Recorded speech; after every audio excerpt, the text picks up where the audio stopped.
Hey everybody, it's Crystal B from crystalbastrology.com. Happy April. I know a lot of you have been waiting to hear and see what the month ahead has in store because we are certainly living in momentous times. And of course, one of the major questions that has come to me over and over and over again over the past several weeks has been, when is this going to end?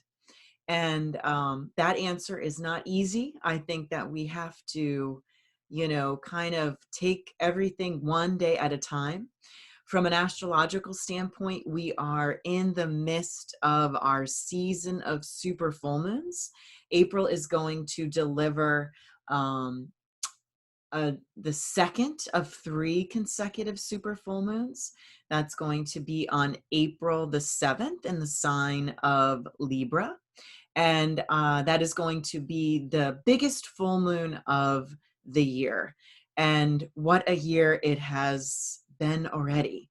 So you can only imagine with, despite whatever the planets are saying, whatever the astrology behind the full moon story is, there is going to be a very important turning point that's going to arrive with that April 7th super full moon.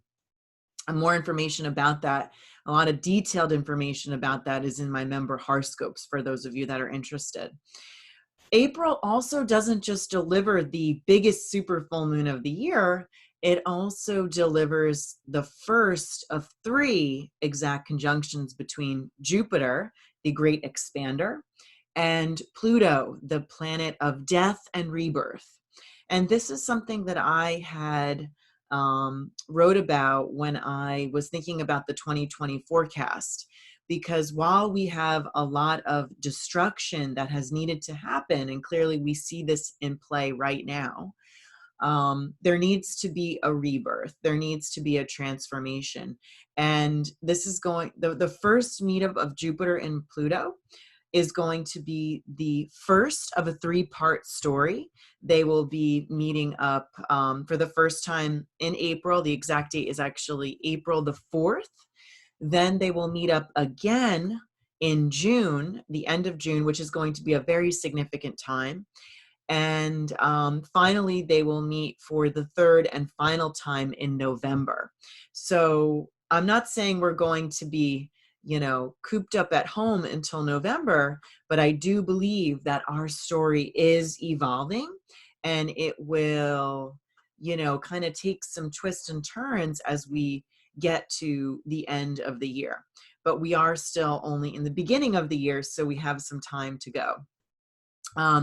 I think at the best case scenario, when I think about the planetary story, is that by the 3rd and final super full moon, which will be in May, on May 7th, that to me is another important turning point about when things might get released a little bit, but it's also going to be on the tails. That super full moon, that 3rd and super full moon, is going to be on the tails of Venus going retrograde, and she won't go direct until the end of June. And that would be the worst case scenario, that we would be kind of in confinement in this, staying at home until the end of June. So best case, I think we can, the 3rd super full moon, which is in May and early May, and the worst case would be we have to wait until Venus is reborn at the end of June. And just kind of getting back to the astrology of April, though, it's not just about the the super full moons. It's about these momentous planetary happenings that are in play when we look at the full story, because Saturn has just entered Aquarius at the end of March, and now he's kind of picking up speed, and we're seeing a little bit of the changes that he wants to make, right? Maybe we're seeing it a lot. And Saturn, as we go deeper and deeper into 2020. And really, as it'll be more when we get to 2021, Saturn is going to make an exact square with Uranus. So that this is just kind of all, forewarning, foresight into knowing that, this isn't going to just change. We're not just going to all be able to come out of our houses and everything goes back to normal. I think that life is going to be, before the coronavirus and then after the coronavirus. And what kind of changes are you going to make? What kind of awareness have you gained in this whole journey? And the planets are showcasing that. We're going to get another turning point with the April 7th super full moon. We're going to get another turning point when we see Jupiter and Pluto collide. We're going to get another turning point as we experience Venus going into Gemini. And that is going to be early on in April. And she is going to want to have some fun. And it's going to be up to us to experiment and to find new ways to kind of let loose despite being, at home. And the other thing too is that she is going to be slowly, kind of creating an important tale about her relationships, because she's going to be spending a lot of time in the sign of Gemini, all the way until August, because not only is she going to go forward in Gemini, but she will also go back. She's going to be going retrograde in May until the end of June.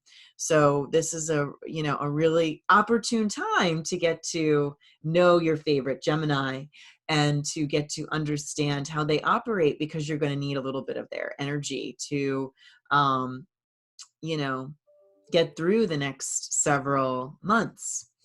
Another important thing about April is that the Mercury will go into Aries, which is going to help speed up communications. Maybe it'll make them go a little too fast. So, you want to make sure that you're not operating too quickly.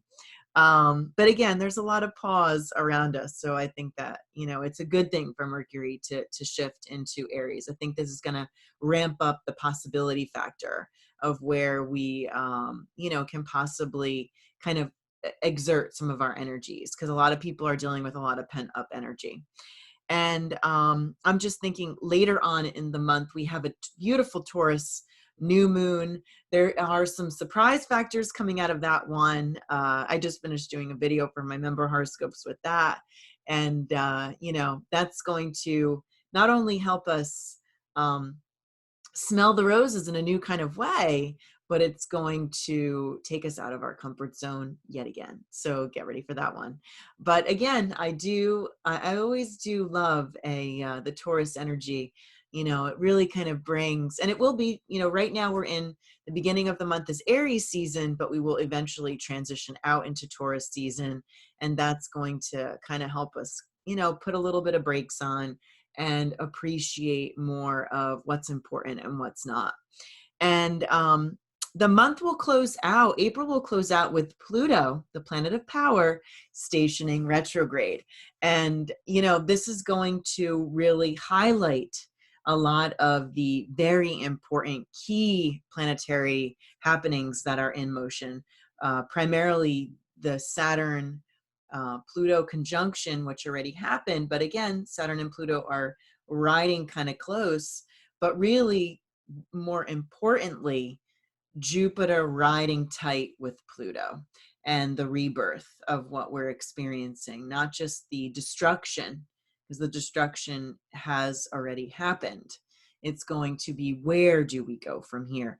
And when it comes to Pluto, it's a question of power versus powerlessness. So I think that April is going to be, a lot of power versus powerlessness, and where you are going to rein that in. So just a little bit of a little insight into where everything is going. I know that these are very trying times, and I know that, it's very important to kind of get some insight as to what is in play. I also want to invite you to my Facebook Live that I'm going to be doing on April the 3rd. So definitely check that out. And for more detailed information, definitely check out my horoscopes for each sign, and then my member horoscopes, which really kind of showcases a lot more information, including specialized videos just for my members.